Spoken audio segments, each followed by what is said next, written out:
how to create a demo account on MetaTrader 4. Here's what you have to do: load up the MetaTrader 4 app and then go into settings found in the bottom right corner. Now from here you will see the option for new account. Just click on that.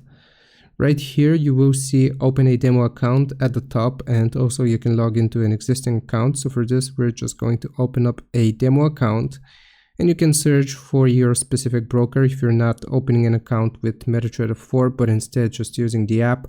But I will do Meta Quotes here as an example.